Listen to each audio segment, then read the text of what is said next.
Hey guys, welcome back to my channel drama series. आज मैं फिर से एक नए ड्रामा के साथ आप लोगों के सामने पेश हुई हूँ और आज मैं जिस ड्रामा की एक्सप्लेनेशन करने जा रही हूँ उस ड्रामा ने बहुत लोगों के दिलों पर राज किया है और इस ड्रामा का नाम है हिडन लव। ये एक रोमांस कॉमेडी ड्रामा है। अगर इस ड्रामा की रेटिंग की बात करें तो 8.9 आउट ऑफ 10 है और टोटल एपिसोड 25 है। इस ड्रामा के नाम से ही पता चलता है कि इसमें प्यार छुपा है जो किसी को दिखाई नहीं देता। अगर आपने ये ड्रामा नहीं देखा है तो मैं आपको हाईली रिकमेंड करूंगी कि आप ये ड्रामा देखें। आप जब ये ड्रामा देखोगे ना तो आपको लगेगा क्या स्टोरी है। इस ड्रामा की लव स्टोरी इतनी माइंड ब्लोइंग और पीसफुली है कि ये ड्रामा किसी के भी दिल को आराम से छू सकता है। तो फिर चलिए इस ड्रामा की एक्सप्लेनेशन को स्टार्ट करते हैं। तो कहानी शुरू होती है हमारी फिल्म में लीड सेंग जी से। वो बहुत ही प्यारी और शांत स्वभाव की लड़की होती है और वो बहुत सुंदर भी रहती है। उसे ड्राइंग करना बहुत ही पसंद रहता है और वो इसी ड्राइंग की वजह से हमेशा क्लास में ध्यान नहीं देती। वो पढ़ने में तो बहुत तेज होती है लेकिन जब भी वो क्लास में होती है तो उसका ध्यान टीचर पर नहीं बल्कि किसी और ही काम में लगा होता है और वो इसी वजह से हमेशा टीचर से डांट खाती रहती है। टीचर हमेशा उसकी ऐसी हरकत की वजह से उसे क्लास में खड़ा कर देते हैं और उसे सवाल पूछने लगते हैं। पर सेंग जी उल्टा टीचर से ही सवाल पूछने लगती है कि वो क्या पढ़ा रहे थे। तो टीचर को सेंग जी की इसी हरकत से हमेशा गुस्सा आ जाता है और वो हमेशा सेंग जी को डांट लगाते हैं और उसके पेरेंट्स को बुलवाकर उसकी शिकायत भी करते हैं। आगे सेंग जी का फिर से पढ़ाई में ध्यान नहीं होता जिस वजह से वो टीचर से डांट खाती है और टीचर उसे वार्निंग भी देते हैं कि कल तुम अपने पेरेंट्स के साथ आना, मुझे उनसे तुम्हारे बारे में कुछ बात करनी है। तो बेचारी सेंग जी परेशान हो जाती है क्योंकि कुछ दिन पहले ही उसकी मॉम स्कूल में आकर उसकी शिकायतें सुन चुकी है। अगर दोबारा उसकी मॉम स्कूल में आई तो उसकी मॉम तो उसकी वाट ही लगा देगी। तो सेंग जी अपने भाई सेंग यान को मैसेज करती है और उसे घर आने को कहती है पर सेंग यान आने से मना कर देता है। तो बेचारी सेंग जी बहुत ही मायूस होती है और मायूस होकर घर आती है और सेंग जी अपनी मॉम को अपने स्कूल के बारे में बता ही रही होती है कि तभी उसकी मॉम बताती है कि उसका भाई घर आया है। तो सेंग जी जैसे ये सुनती है उसकी खुशी का तो ठिकाना ही नहीं रहता और वो अपने भाई के रूम में चली जाती है कि तभी वहाँ पर उसकी मुलाकात इस ड्रामा के मेन लीड दुआन से हो जाती है। तो सेंग जी जैसे ही दुआन को देखती है तो वो उसकी खूबसूरती में इस तरह खो जाती है कि उसे लगता है कि उसके भाई ने प्लास्टिक सर्जरी करवाई है इसलिए वो इतना सुंदर दिख रहा है। लेकिन बाद में जब उसका भाई आता है और उसे बताता है कि ये उसका दोस्त है और मेरा रूममेट भी। वैसे तुम बताओ, तुम मुझे घर जल्दी आने को क्यों कह रही थी? क्या तुमने कोई कांड किया है? तो सेंग जी अपने भाई के सामने क्यूट सा फेस बनाने लगती है। तो उसका भाई समझ जाता है कि उसकी बहन ने कोई ना कोई कांड जरूर किया है और उसकी बहन उसे किसी न किसी झमेले में जरूर फंसाएगी। तो सेंग यान उसकी पूरी बात सुनने से पहले ही उसे मना कर देता है। तो सेंग जी को भी गुस्सा आ जाता है और वो उसके सामने जोर जोर से रोने लगती है और उसकी शिकायत अपनी मॉम से कर देती है। तो उसकी मॉम आकर अपने बेटे की क्लास लगाती है। तो दुआन ये सब देखकर तो हैरान ही रहता है पर उसे मजा भी आता है। आगे सेंग जी दुआन से हेल्प मांगती है और कहती है क्या आप मेरे स्कूल मेरे भाई बनकर चलोगे? तो दुआन कहता है तुम मुझे अपने झमेले में क्यों फंसा रही हो? मुझे पता है तुम्हारे मार्क्स अच्छे नहीं आए होंगे इसलिए तुम्हारे टीचर्स तुम्हारे पेरेंट्स को बुला रहे हैं ना ताकि तुम्हारी वाट लगा सके। मैं इस बारे में सोचूंगा। तो सेंग जी कहती ऐसी कोई बात नहीं है, मैं पढ़ाई में बहुत ही अच्छी हूँ, यहाँ पर कोई और बात है। तो दुआन कहता है वो क्या बात है मुझे बताओ। तो सेंग जी कहती है आप मेरे स्कूल जाओगे तो टीचर आपको पूरी बात बता ही देगी ना, तो आप मेरे साथ स्कूल चलोगे ना? तो दुआन उससे उसकी सारी डिटेल्स पूछ लेता है कि वो किस क्लास में पढ़ती है। तो सेंग जी उसे पूरी डिटेल्स बता देती है कि तभी वहाँ पर उसका भाई आ जाता है और कहता है ये 14 साल की है और 8 क्लास में पढ़ती है पर बेचारी की तो हाइट ही नहीं बढ़ती और बेचारी इसी बात से बहुत ही परेशान है। और सेंग यान अपनी बहन को टीज करके वहाँ से चला जाता है। तो सेंग जी दुआन से पूछती है आप मेरे स्कूल आओगे ना? तो दुआन कोई जवाब नहीं देता और स्माइल करके वहाँ से चला जाता है। तो बेचारी सेंग जी बहुत ही परेशान रहती है कि वो उसके स्कूल आएगा कि नहीं आएगा। अगले दिन सेंग जी मायूस होकर स्कूल जाती है और अपने सारे क्लास को अटेंड करती है और बेचारी टेंशन में रहती है कि दुआन आएगा भी या नहीं। कि तभी उसके टीचर उसे अपने कैबिन में बुलाते हैं। तो बेचारी सेंग जी डरी डरी हुई जा रही होती है कि तभी वहाँ पर दुआन आ जाता है। तो सेंग जी कहती है आप इतना लेट क्यों आए? तो दुआन कहता है मुझे नहीं पता था कि तुम्हारी छुट्टी कब होती है। आगे दुआन सेंग जी का भाई बनकर टीचर से मिलता है। तो टीचर दुआन को बताता है कि सेंग जी पढ़ाई में अच्छी है लेकिन ये कभी भी क्लास में ध्यान नहीं देती। जब भी इससे कोई सवाल पूछो उल्टा मुझसे ही सवाल पूछने लगती है। इसमें मैनर्स की बहुत कमी है। पिछली बार जब इसकी मॉम आई थी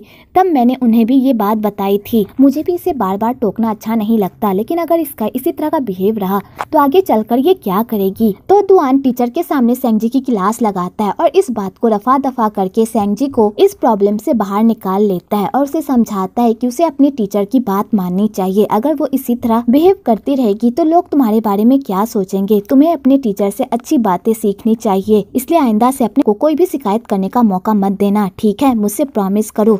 तो सेंग जी दुआन से प्रॉमिस कर देती है और अपने घर चली जाती है। आगे सेंग जी दुआन के बारे में ही हमेशा सोचती रहती है, क्योंकि उसे दुआन से पहली ही नजर में प्यार हो गया होता है और वो दुआन से मिलने के लिए नए नए बहाने ढूंढती रहती है।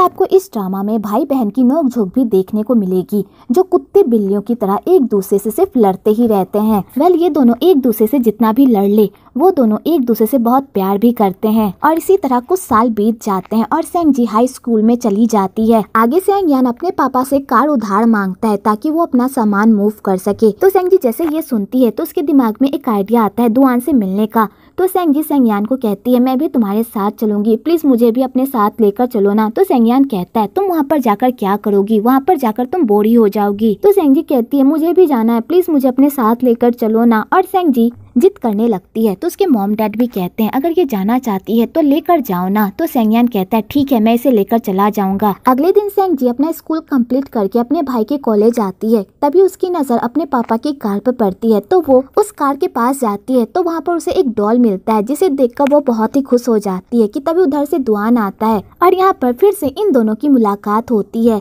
तो दुआन कहता है बिना पूछे किसी के भी सामान को हाथ नहीं लगाना चाहिए। तो सेंग जी कहती है मुझे नहीं पता था कि ये डॉल तुम्हारी है, अगर मुझे पता होता तो मैं नहीं छूती। तो दुआन कहता है अगर तुम्हें ये डॉल पसंद है तो तुम इसे रख लो। तो सेंग जी कहती है अब मैं बड़ी हो गई हूँ, अब मैं डॉल से नहीं खेलती। तो दुआन कहता है अगर तुम्हें ये डॉल नहीं चाहिए तो मैं इसे फेंक देता हूँ। तो सेंग जी कहती है नहीं, मैं इसे रख लेती हूँ। आगे वो लोग रूम में जाते हैं तो सेंग जी का सारा ध्यान दुआन पर ही रहता है और वो उसके साथ टाइम स्पेंड करने का मौका ढूंढती रहती है। पर दुआन सेंग जी को बस अपनी एक छोटी बहन मानता है। आगे सेंग जी का नोटबुक दुआन के डेस्क पर ही छूट जाता है। तो सेंग जी दुआन को कहती है कि वो टेक्स्ट बुक उसे लाकर दे दे। तो दुआन कहता है मैं क्यों लाकर दूं, मैं तुम्हारे भाई को दे देता हूँ, वो तुम्हें लाकर दे देगा। तो सेंग जी कहती है अगर वो नोटबुक मेरे भाई के हाथ लग गई तो वो मेरी टांगे तोड़ देगा, क्योंकि मैंने अपना होमवर्क कंप्लीट नहीं किया है, इसलिए प्लीज वो नोटबुक आप ही लाकर दो ना। तो दुआन कहता है ठीक है। अगले दिन दुआन सेंग जी को जल्दी स्कूल बुलाता है और अपने सामने उसका होमवर्क कंप्लीट करवाता है। तो सेंग जी को इसी मौके के जरिए दुआन के साथ टाइम स्पेंड करने का मौका मिलता है। आगे सेंग जी के पेरेंट्स को एक शादी के लिए बाहर जाना पड़ता है, तो वो सेंग जी को भी अपने साथ जाने को कहते हैं, पर सेंग जी जाने से मना कर देती है। तो सेंग जी के पेरेंट्स कहते हैं ठीक है, अगर तुम शादी में नहीं जाना चाहती तो मैं तुम्हारे भाई को कह देता हूँ, वो यहाँ रहकर तुम्हारा ख्याल रखे। आगे सेंग यान सेंग जी का ख्याल रखता है और वो सेंग यान को अपने साथ डिनर पर भी जाने को कहता है, पर सेंग जी जाने से मना कर देती है। लेकिन जब उसे पता चलता है कि दुआन भी उस डिनर पर आने वाला है तो सेंग जी जाने के लिए मान जाती है। आगे सब डिनर पर जाते हैं तो सेंग जी चोरी छुपे दुआन को ही देखती है और उसकी नजरें दुआन पर ही टिकी रहती है, पर इस बारे में किसी को भी भनक नहीं पड़ती।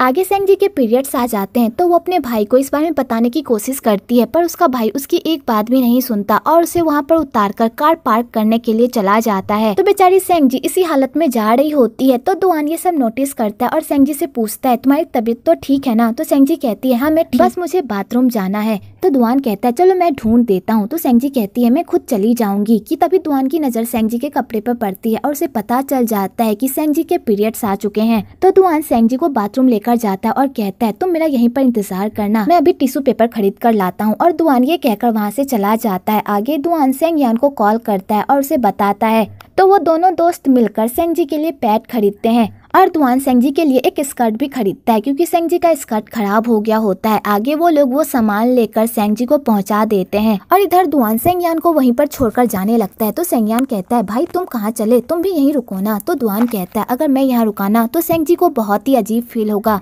इसलिए मैं यहाँ से जा रहा हूँ और तुम भी सेंग जी के सामने ऐसा ही प्रिटेंड करना कि जैसे कुछ हुआ ही ना हो। तो सेंग जी फ्रेशन अप होकर बाहर आती है तो बेचारी बहुत ही एम्बेरस रहती है कि वो अब दुआन का सामना कैसे करेगी। लेकिन जब वो बाहर आती है तो दुआन वहाँ रहता ही नहीं, बस उसका भाई रहता है। तो उसका भाई उसे अपने साथ लेकर जाता है। आगे वो सब मिलकर एक साथ डिनर करते हैं और साथ में बहुत सारी मस्ती भी करते हैं। तो सेंग जी को वहाँ पर एक डॉल पसंद आ जाती है तो दुआन उसे वो डॉल गिफ्ट करता है। तो सेंग जी ये देखकर बहुत ही खुश हो जाती है। आगे सेंग जी अपने दोस्त के साथ एक कैफे में खाने के लिए जाती है और उसी कैफे में दुआन काम करता है। तो सेंग जी दुआन को देखकर पूरी तरह हैरान होती है, क्योंकि सेंग जी को अपने भाई से पता चला था कि दुआन की फाइनेंशियल कंडीशन कंडीशन बहुत ही खराब है, इसलिए वो अपना खर्चा निकालने के लिए पार्ट टाइम जॉब करता है। तो दुआन सेंगजी का अच्छे से वेलकम करता है। तो सेंगजी ऑर्डर करने के लिए जाती है तो उसके पास कुछ पैसे कम पड़ जाते हैं। तो दुआन कहता है तुम रहने दो, आज का ऑर्डर मेरी तरफ से फ्री है। तो सेंगजी कहती है मैं फ्री में नहीं ले सकती, मुझे पता है आपकी फाइनेंशियल कंडीशन ठीक नहीं है, मैं इस तरह आपका खर्चा नहीं करवा सकती। तो दुआन कहता है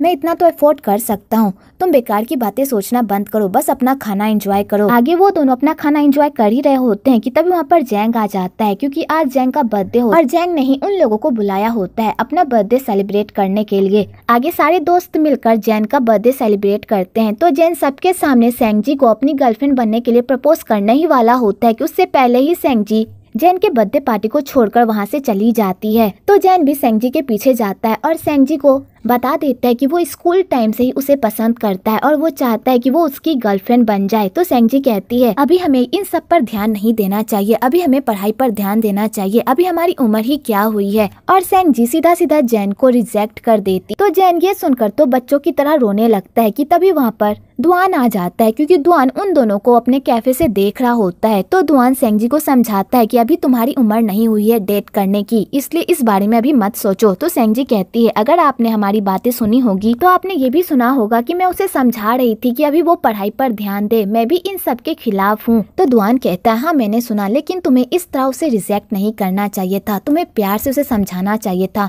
देखो बेचारे को कितना बुरा लग गया, बेचारा रोने लगा। तो सेंगजी कहती है वो बचपन से ही रोतुमल है, जरा जरा सी बात पर रोने लगता है।